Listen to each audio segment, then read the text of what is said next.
Son las 2 de la tarde, la 1 en Canarias. Radio María.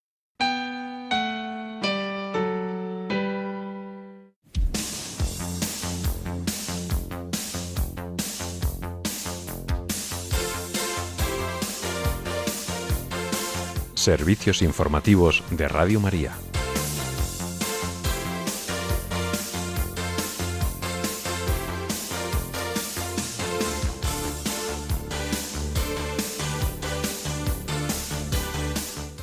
Más de 400.000 peregrinos han acudido este mes a venerar los restos mortales de San Francisco con motivo de su ostensión en la Basílica del Sacro Convento en Asís, y Estados Unidos levanta temporalmente las sanciones al petróleo de Irán, que ya está cargado en buques.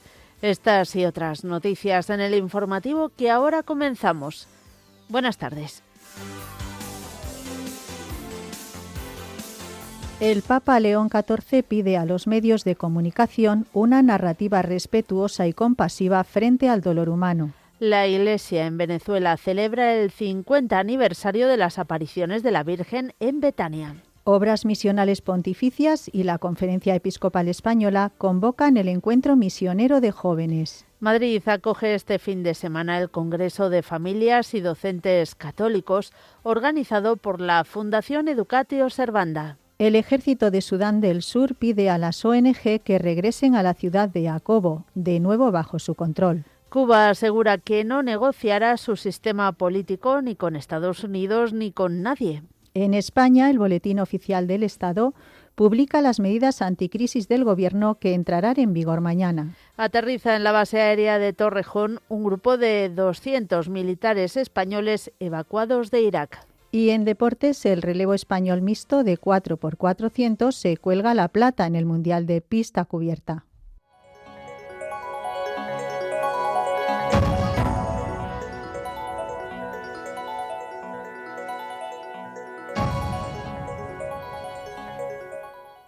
La Basílica de San Francisco de Asís acoge este fin de semana a los últimos peregrinos que han acudido a venerar las reliquias de San Francisco. En el marco del 8º centenario del fallecimiento del santo, sus restos mortales han sido expuestos durante todo un mes en la iglesia inferior de esta basílica. Mañana por la tarde tendrá lugar la Eucaristía, que clausurará los actos que se han celebrado con motivo de la ostensión del cuerpo de San Francisco. Estará presidida por el arzobispo de Bolonia y presidente de la Conferencia Episcopal Italiana, el cardenal Matteo Zuppi. Posteriormente tendrá lugar la inhumación del cuerpo de San Francisco en la cripta donde estaba anteriormente. La exposición de estas reliquias se inauguró el pasado 22 de febrero. Desde entonces han acudido a venerar el cuerpo del santo franciscano más de 400.000 peregrinos. Además, numerosos sacerdotes franciscanos han viajado hasta Asís para participar en los actos, confesar y ofrecer su asistencia espiritual. Entre ellos está el padre Juan Cormenzana, franciscano conventual de la parroquia de Nuestra Señora del Rosario de Batán, en Madrid. Desde Asís ha compartido con nosotros su experiencia. Buenas tardes. Paz y bien, soy Fray Juan Cormenzana, franciscano conventual, y os envío este audio desde el Sacro Convento de Asís, donde tengo la suerte de participar con motivo del 800 aniversario de la muerte de San Francisco o en la ostensión de su cuerpo, una ocasión única en la que por primera vez después de 800 años el pueblo de Dios podemos venerar las reliquias de nuestro Padre San Francisco. A nivel personal, como franciscano conventual, una gracia inmensa. Poder orar delante de las reliquias de nuestro Padre y darme cuenta de que Francisco sigue vivo en sus hermanos, en el carisma que Él nos regaló por medio del Señor, y una oportunidad para enamorarme más del Señor, para pedir su pobreza, para pedir su humildad y la fraternidad, de tal manera que Francisco nos siga hablando a sus hermanos 800 años después. Pero también una ocasión preciosa para acompañar al pueblo de Dios en las visitas guiadas que hacemos para venerar su cuerpo, en la que, mediante una catequesis en la que se habla del grano de trigo que cae en la tierra y muere, se hace referencia a Jesús como el grano de trigo que ha muerto, pero que ha dado una vida en abundancia. Y la vida de San Francisco es reflejo de esta vida en abundancia. También Francisco se dejó morir y el que quería subir bajó con los leprosos, con los pobres, donde el Señor le condujo y ha sido una vida fecunda. Sigue dando fruto 800 años después. Es impresionante ver el silencio con el que los peregrinos se acercan hasta las reliquias de nuestro Padre y las lágrimas y la devoción con la que rezan ante Él, depositando tantos anhelos, tantas peticiones de oración personales y de otros que se las han confiado. Termina la visita renovando las promesas del bautismo. Todo comenzó en San Francisco el día de su bautismo y nosotros también queremos renovar el bautismo para ser fieles a la vocación que recibimos de Hijo de Dios. Un carisma que todavía sigue siendo luminoso y que todavía tiene mucho que decir a las nuevas generaciones. Pues desde Asís, apoyando en las visitas a los peregrinos, tantas confesiones, tantas celebraciones de misas, damos gracias al Señor por este año y por los más de 400.000 peregrinos que hasta ahora han pasado ya delante de su cuerpo. Un abrazo de grande desde Asís y que el Señor os bendiga y os guarde. Muchas gracias, Fray Juan. Unidos en oración. Y les contamos ahora que las autoridades de Estados Unidos han anunciado su decisión de levantar las sanciones al petróleo procedente de Irán, que ya están cargadas en buques en medio de la subida de los precios de combustible por la guerra en Oriente Próximo, incluido el bloqueo del Estrecho de Hormuz. El Departamento del Tesoro de Estados Unidos ha publicado una licencia en la que autoriza la compra y venta de productos derivados del crudo iraní, cargados en buques a partir del 20 de marzo y hasta el domingo 19 de abril. Tras conocerse la noticia, el secretario del Tesoro estadounidense, Scott Bessent, ha explicado en redes que se trata de una autorización a corto plazo y con un alcance muy específico, que permitirá liberar 140 millones de barriles de petróleo. Así, este levantamiento temporal de las sanciones solo se limita estrictamente al petróleo que ya está en tránsito y no permite nuevas compras ni producción, ha asegurado el secretario del Tesoro, para señalar a continuación que Irán tendrá dificultades para acceder a los ingresos generados. El objetivo de esta medida es mantener el precio bajo, ya que la Casa Blanca prevé introducir alrededor de 440 millones de barriles en el mercado global de crudo. Mientras tanto, las autoridades iraníes han confirmado que Estados Unidos e Israel han lanzado un ataque contra el centro de enriquecimiento de uranio Shahid Ahmadi Rosam en la céntrica provincia de Natanz, sin que de momento haya constancia de una fuga de material radiactivo. No es la primera vez que la central resulta alcanzada durante los ataques conjuntos que comenzaron el 28 de febrero contra Irán. 3 días después, la Agencia Nuclear de la ONU, el Organismo Internacional para la Energía Atómica, confirmó daños de un bombardeo contra las instalaciones sin que tampoco hubiera constancia de consecuencias radiológicas. Y por su parte, en el comienzo de la 4ª semana del conflicto de Israel con Irán, Israel ha bombardeado la capital iraní, Teherán, mientras que Irán ha lanzado un misil que ha alcanzado la céntrica ciudad israelí de Rishon LeZion. Por último, el ejército israelí ha anunciado la muerte de al menos 4 milicianos de Hezbolá esta noche pasada en el sur del Líbano, por donde las fuerzas israelíes han emprendido una operación por tierra a gran escala esta semana. A ello hay que añadir otro bombardeo en la capital, Beirut, contra una sede del partido milicia chií, sin constancia de víctimas por el momento.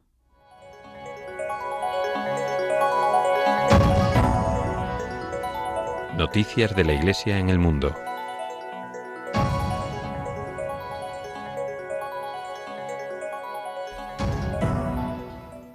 En un mensaje enviado a la red de noticias de Mediaset con motivo del 25 aniversario de su fundación, el Papa León XIV ha subrayado la importante misión de los medios de comunicación en tiempos de cambios y de palabras demasiado gritadas en la web.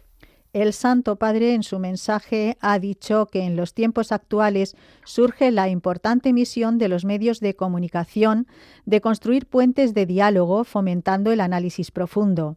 Esto implica, explica León XIV, una narrativa que no se detenga en la superficie de la noticia, sino que sepa mirar con respeto, solidaridad y compasión a las periferias del sufrimiento. En el mensaje, el Papa pide transmitir la verdad y tener un profundo sentido de responsabilidad ética, de modo que se pueda combatir la difusión de noticias falsas y promover una cultura del encuentro capaz de unir las distintas almas de la sociedad.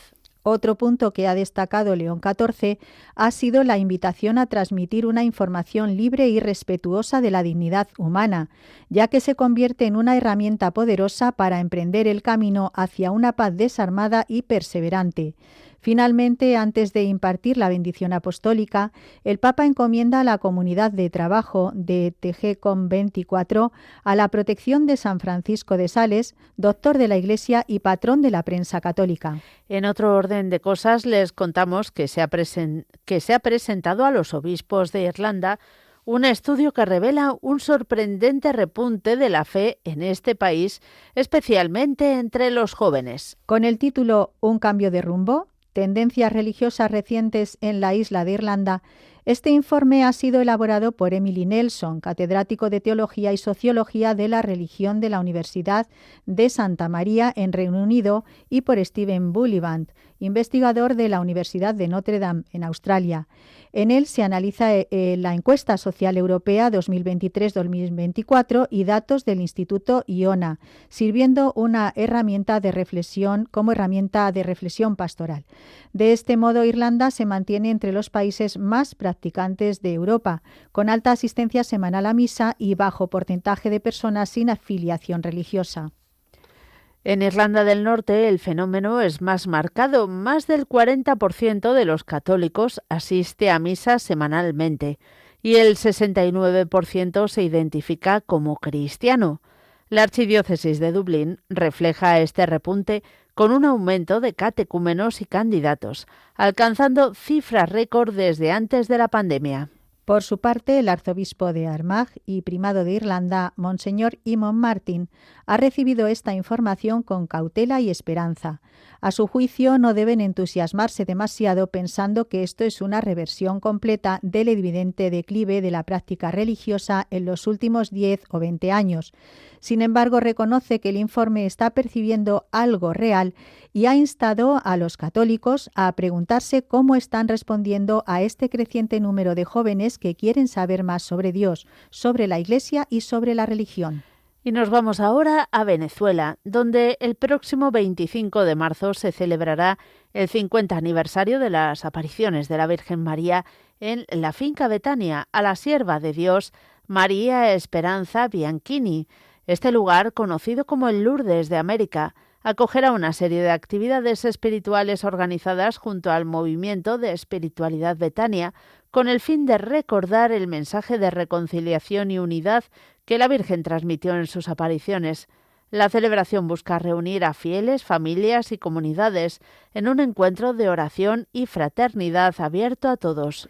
Las apariciones de la Virgen, bajo la advocación de reconciliadora de todos los pueblos y naciones, comenzaron el 25 de marzo de 1976 y se manifestaron públicamente ante numerosos testigos en 1984, dejando un mensaje de paz, conversión y fraternidad.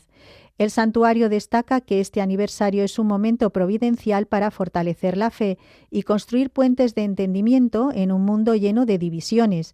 Según sus organizadores, la devoción a la Virgen de Betania sigue siendo un faro espiritual para los creyentes venezolanos. Las celebraciones comenzarán el martes 24 de marzo con una vigilia de oración, adoración y la misa vespertina que culminará con la Eucaristía al amanecer del día 25. La misa central del aniversario será presidida por el administrador apostólico de Caracas, el cardenal Baltazar Porras. Asimismo, el 28 de marzo se inaugurará el año jubilar de la reconciliación, dedicado al perdón, la paz y la unión entre los pueblos. Las apariciones de Betania fueron reconocidas oficialmente por la Iglesia en 1988, cuando Monseñor Pío Bello Ricardo las declaró auténticas y de origen divino.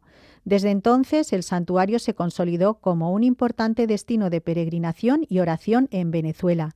Además, Betania fue escenario del único milagro eucarístico registrado en el país, ocurrido en 1991.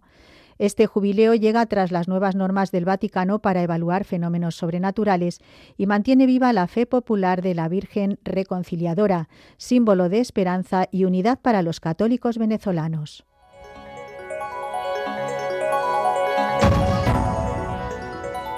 Noticias de la Iglesia en España. Comenzamos contándoles que las obras misionales pontificias y la Conferencia Episcopal Española convocan un año más el encuentro misionero de jóvenes. Tendrá lugar del 17 al 19 de abril en el Real Centro Universitario María Cristina de El Escorial. El lema para esta ocasión es En Misión 24/7. Con él quieren recordar que la misión se vive todos los días del año. Entre las intervenciones de este encuentro estará la de la misionera de Jimena Cabezas, religiosa de las misioneras de Cristo Jesús, que explicará qué significa En Misión 24/7. Después habrá una peregrinación a la ermita de la Virgen de Gracia, una advocación cuya devoción en El Escorial se remonta a tiempos anteriores a la construcción del famoso monasterio. Allí se celebrará la Eucaristía. Entre otras actividades, han organizado un cineforum sobre la película Solo Javier, que será comentada por el crítico de cine Juan Orellana. El sábado por la noche habrá una oración con el músico católico Javier Portela y a la emisión en directo del programa Iglesia en Misión de Radio María. El último día habrá una mesa redonda sobre la misión en las 3 vocaciones, con la vocación consagrada en la vida religiosa del padre Roberto Uscardi, misionero javeriano en el sacerdocio, el padre Ricardo Espuch, sacerdote de Madrid, y como laica de la joven misionera Belén Manrique. Finalmente, Obras Misionales Pontificias presentará Plataforma Misionera para Jóvenes Supergesto y la iniciativa Arde, un cauce a la misión con instituciones misioneras. Cambiamos de asunto porque en Madrid se está celebrando el Congreso de Familias y Docentes Católicos, organizado por la Fundación Educatio Servanda. Nos cuenta cómo se está desarrollando la jornada nuestra compañera Lorena del Rey. Muy buenas tardes. Un saludo desde el Colegio Juan Pablo II de Alcorcón. El Congreso de Familias y Docentes Católicos ha reunido hoy a más de 650 padres, profesores y expertos en educación en torno a los grandes retos del momento. Bajo el lema Educar bien en tiempos difíciles, el encuentro, impulsado por la Fundación Educatio Servanda, ha situado a la familia en el centro de la labor educativa y ha propuesto respuestas concretas ante los desafíos culturales y sociales actuales. Monseñor José María Bendaño, obispo auxiliar de Getafe, ha recordado que la familia es el santuario de la vida y célula de la sociedad. Tras la presentación, la jornada ha arrancado con la ponencia inaugural Formar hijos fuertes en una sociedad débil, con Francisco Javier Rubio Ípola, en la que se han abordado cuestiones claves como que en la educación se necesita atención, fortaleza y esperanza, y que estamos educando para una felicidad que no vamos a encontrar en esta vida. A lo largo del día, otras intervenciones han profundizado en temas como el papel de las emociones en la educación, con la conferencia Cuando la emoción sustituye a la verdad, por Teresa Puello Toquero, centrada en la construcción de la identidad y la influencia del entorno cultural actual, así como la batalla por el hombre en tiempos de la inteligencia artificial, humanismo, tecnología y el futuro de nuestros hijos, por Diego Blanco Alvaroba. Por la tarde tendremos la conferencia de Enrique García Méquez López, Educar la conciencia para la nobleza del espíritu, y nos invitará a redescubrir la formación moral de nuestros hijos y alumnos como caminos de libertad, verdad y grandeza interior. Además, el Congreso ha incluido espacios de diálogo con jóvenes y comunicadores como Carla Restoy y René ZZ, que van a compartir su experiencia sobre la fe y los retos educativos en el entorno digital, aportando una mirada cercana a la realidad de las nuevas generaciones. La jornada concluirá con la Santa Misa oficiada por Monseñor Ginés García Beltrán, obispo de Getafe. Encomendando los frutos de este congreso, nos despedimos desde Alcorcón para Radio María, Lorena del Rey. Muchísimas gracias y tendremos más noticias. Y nos vamos ahora hasta Ávila, donde se está celebrando la Cátedra Francisco Palau 2026, organizada por el Centro Internacional Teresiano Sanjuanista y la Universidad de la Mística. Bajo el título La oración, don y tarea, la lucha del alma con Dios, esta nueva edición se presenta como un espacio de encuentro, estudio y profundización en una de las obras más significativas del padre Francisco Palau. La apertura tuvo lugar ayer por la tarde. El desarrollo de las ponencias y diálogos se extenderá durante toda la jornada de hoy y mañana por la mañana, cuando tendrá lugar la clausura. Desde 2010, esta cátedra se ha consolidado como una cita de referencia para especialistas, religiosos y laicos interesados en la riqueza espiritual bíblica y eclesial de su pensamiento. El encuentro tiene como finalidad ahondar en los escritos del padre Francisco Palau, investigar la conexión carmelitana con su enseñanza y promover una experiencia práctica de oración inspirada en lucha del alma con Dios. A lo largo de estas jornadas se abordarán su contexto histórico, su lenguaje, sus raíces bíblicas y carmelitanas, así como su dimensión transformadora para la vida creyente.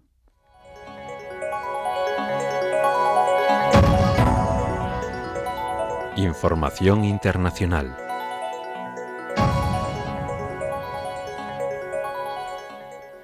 El ejército de Sudán del Sur ha pedido a las ONG humanitarias que regresen lo antes posible a la ciudad de Akobo, en el estado de Jonglei, tras recuperar el control de la localidad esta semana después de intensos combates contra el Movimiento de Liberación del Pueblo de Sudán en la oposición, en medio del repunte del conflicto en el país africano.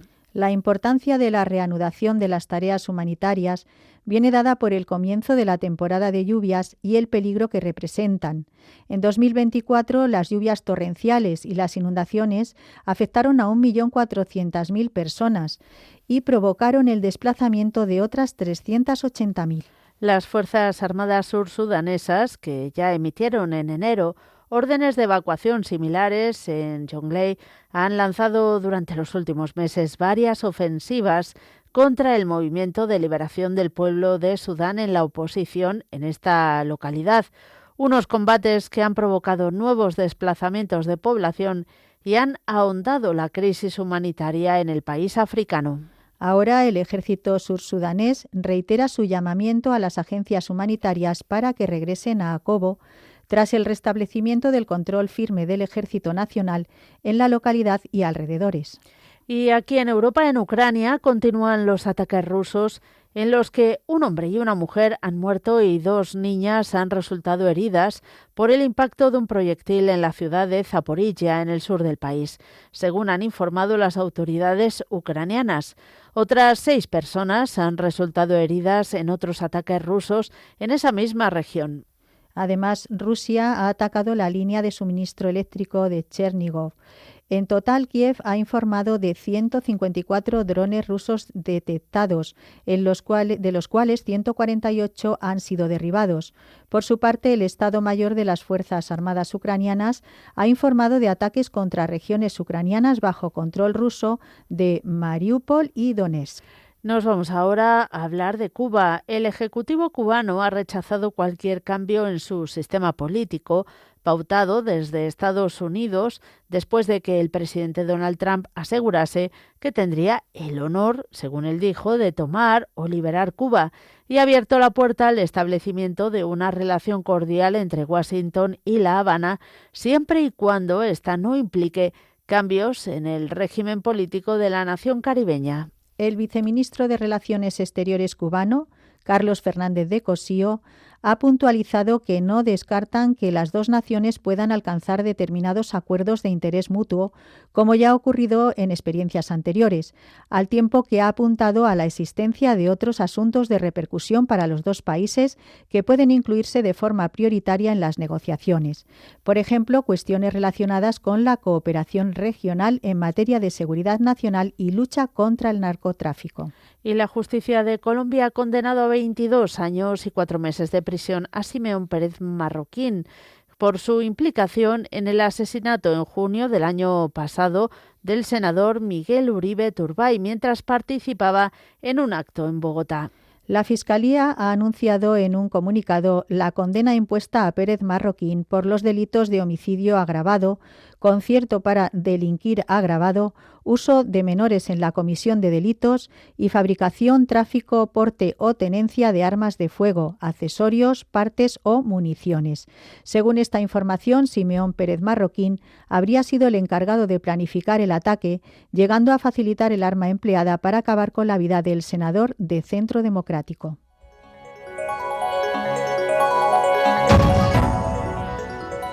Información nacional. Comenzamos este bloque de noticias contándoles que el Boletín Oficial del Estado publica hoy el paquete de medidas aprobado ayer por el Gobierno para paliar los efectos de la guerra en Oriente Próximo. Unas iniciativas que entrarán en vigor a partir de mañana y contarán con una dotación de 5.000 millones de euros. En ellas se incluyen rebajas de impuestos, descuentos para colectivos vulnerables y ayudas para los sectores más afectados. El presidente del Gobierno, Pedro Sánchez, ha afirmado que estarán vigentes el tiempo que sea necesario y con ellas se intentarán movilizar los recursos necesarios para proteger a los ciudadanos, ayudar a las pymes, al sector primario y a la industria. Además, el BOE también publica el otro decreto al que dio luz verde también el Consejo de Ministros y que establece una congelación temporal de los precios del alquiler, similar a la aplicada en crisis previas. Este decreto, para el que en este caso y según ha reconocido Pedro Sánchez, no cuenta aún con una mayoría parlamentaria en el Congreso de los Diputados para convalidarlo, y de ahí que haya apelado a la responsabilidad de los grupos parlamentarios para aprobar los reales decretos leyes.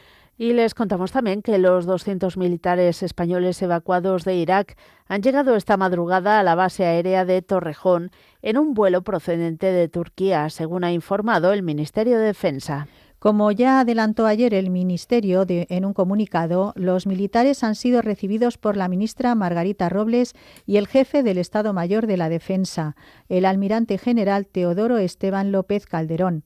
Casi un centenar de militares españoles ya habían sido evacuados de Irak.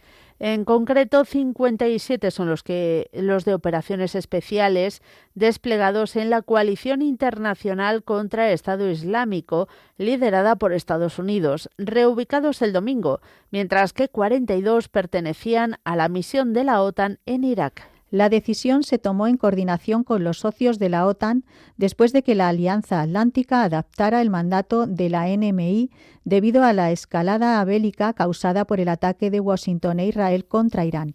Y les contamos que la jueza de Montoro, que investiga las causas del accidente ferroviario de Adamuz en Córdoba, Cristina Pastor, ha encontrado 42 metros de vía que se habían retirado del lugar del siniestro sin su permiso. En una providencia, la jueza ordena el precinto y custodia de los 42 metros de vía que se habían retirado del lugar del accidente ferroviario y del que no se había dado parte a la autoridad judicial, según han señalado fuentes cercanas a la investigación. En las instalaciones de Adif, en Hornachuelos, en Córdoba, también se encuentran otros 36 metros de vía, de la que el Tribunal de Montoro ya tenía constancia. Además, la jueza apercibe a Adif para que el material recogido, precintado y trasladado a la base de Hornachuelos quede bajo su custodia como depositario judicial con las responsabilidades legales procedentes para el caso de incumplimiento de sus deberes, encontrándose los efectos en todo momento a disposición judicial. En el ámbito universitario, el campus de la Ciudad Universitaria de Madrid ha vuelto a ser el epicentro de la cultura y el ocio durante la cuarta edición del conocido como Happening 2026, que se ha desarrollado bajo el lema «Solo el asombro conoce». Más de 500 personas, entre ellas estudiantes, profesores universitarios y profesionales de la sociedad civil y política, compartieron en el Paraninfo Norte de la Universidad Complutense. El responsable de organización del Happening 2026, Miguel Jiménez Crespo, ha afirmado que ha sido un encuentro entre personas distintas y afirma que han conseguido llevar el conocimiento y la vida más allá de las aulas. El presidente de la Conferencia Episcopal Española, Monseñor Luis Argüello, durante uno de los eventos organizados, reflexionó sobre la paz, poniendo referencias en el plano social y político con las que mirar los problemas actuales. El arzobispo de Valladolid afirmó que la paz es imposible aquí y ahora, pero cuando algo nuevo toca tu corazón y moviliza tu existencia para devolverlo en agradecimiento, es donde se ve que es posible lo que parece imposible. También se celebró una mesa redonda con Alejo Vidal Cuadras, fundador de Vox, y Tomás Gómez Franco, el secretario general del PSOE de Madrid, en la que se abordó la polarización política, pero señalando perspectivas de consenso y acuerdo en la sociedad española. El final a 4 días de cultura y ocio vino de la mano del grupo Perros Tratos en los jardines de la Facultad de Derecho.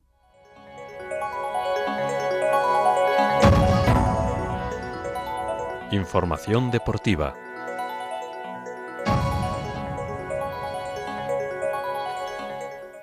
El relevo español mixto de 4x400 metros, integrado por Márquel Fernández, Paula Sevilla, David García Zurita y Blanca Hervás, ha conquistado la medalla de plata en el Campeonato del Mundo de Atletismo en pista cubierta, que se está disputando en la región polaca de Kujawia y Pomerania, y ofrecen la primera presea para España en la cita. Por otro lado, el tenista español Carlos Alcaraz, número 1 del mundo, ha debutado con victoria en el torneo de Miami, segundo ATP Masters 1000 de la temporada, después de superar en su partido de segunda ronda al brasileño Joao Fonseca por 6-4, 6-4. Ahora se verá las caras en tercera ronda con el estadounidense Sebastián Corda, que se impuso en su duelo al argentino Camilo Hugo Carabelli por 6-0, 6-3.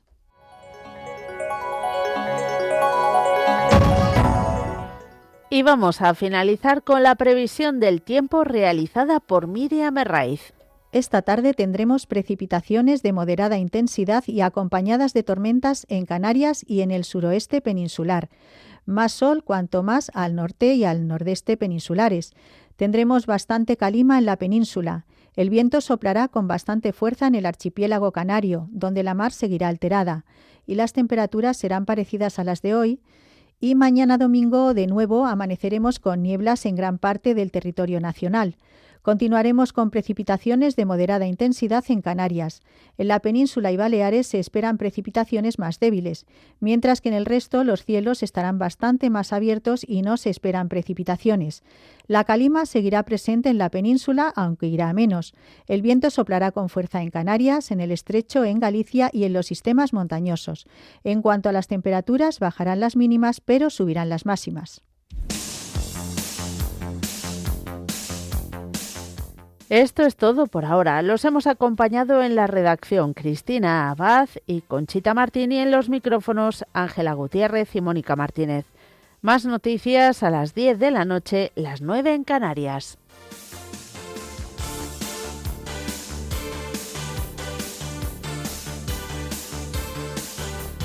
Informativos de Radio María.